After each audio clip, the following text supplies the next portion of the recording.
পাশে নেই নিজের দুই সন্তান। অভিনেত্রী ঋতুপর্ণার উদ্যোগে আর্থিক সাহায্য বাসন্তী চট্টোপাধ্যায়কে।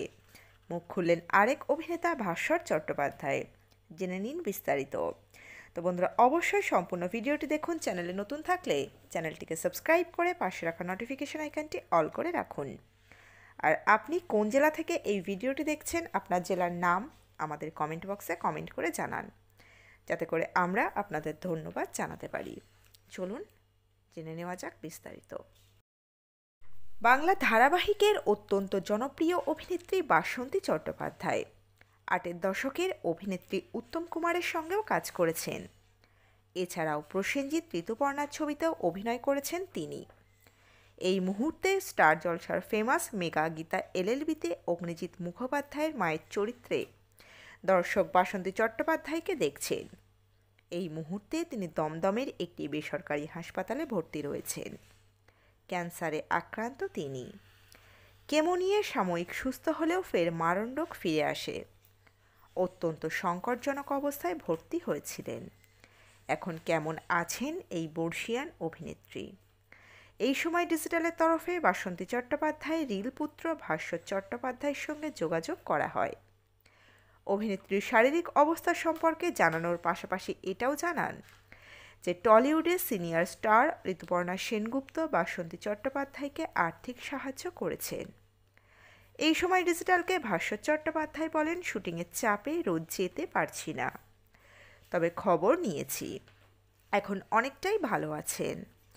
আগের থেকে বেশ খানিকটা সুস্থ হয়েছেন, উঠে বসেছেন, খাওয়া দাওয়া করতে পারছেন, কথাও বলছেন একটু আধটু, তবে আইসিইউতে রয়েছেন। মেয়ে জামাই যে কোনো দিন সেভাবে অভিনেত্রীর দায়িত্ব পালন করেননি তা ভাস্বর চট্টোপাধ্যায়ের কথাতেই স্পষ্ট। অভিনেতা জানান, ঋতুপর্ণা সেনগুপ্ত বর্ষিয়ান অভিনেত্রীর চিকিৎসার জন্য আর্থিক সাহায্যের উদ্যোগ নিয়েছেন। ভাস্বর চট্টোপাধ্যায় আরও বলেন, ঋতুদি অনেকটাই সাহায্য করেছেন। ঋতুপর্ণা সেনগুপ্তের উদ্যোগে সিনেটেলের তরফে ওনাকে 25,000 টাকাও দেওয়া হয়েছে। ঋতুদি আমার সঙ্গে যোগাযোগ করেছিলেন, আমার হাতে টাকাটা দেবেন কিনা জানতে চেয়েছিলেন। আমি বললাম যে আমাকে না দিয়ে সোজাসুজি বাসন্তীদির বাড়ির লোককে দেওয়াই ভালো। সিনেটেলের চেকটা ওনার মেয়ের হাতে তুলে দেওয়া হয়েছে। বাসন্তীদির গাড়ির চালক ভীষণ ভালো, দেখে শুনে রাখে ওনাকে। মেয়ে জামাই তো সেভাবে কখনোই দেখাশোনা করে না। বাসন্তীদির একটা বই বেরিয়েছিল, সেখানে তো ওনার জীবনের কষ্ট লড়াইয়ের সবটুকু লেখা আছে।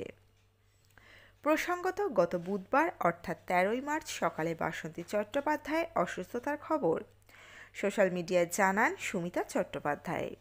তিনি লেখেন, জীবন মৃত্যুর মাঝখানে কঠিন পাঞ্জা লড়াই করছেন পর্দা কাঁপানো কিংবদন্তি অভিনেত্রী বাসন্তী দিদি, কিন্তু জানেন না অনেকেই।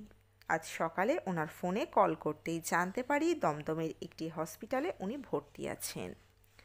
ওনার অবস্থা খুব সংকটজনক। যত তাড়াতাড়ি সম্ভব সকলে খবরটি শেয়ার করুন।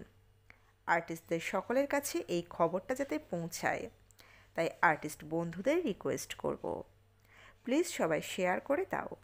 আর দিদির নাম্বার যাদের আছে তারা যোগাযোগ করে নাও। তাড়াতাড়ি সুস্থ হয়ে ওঠো দিদি। তো বন্ধুরা, এই আপডেট ছিল এতটুকুই। খুব দ্রুত ফিরে আসছি এরকমই নতুন কোনো আপডেট নিয়ে।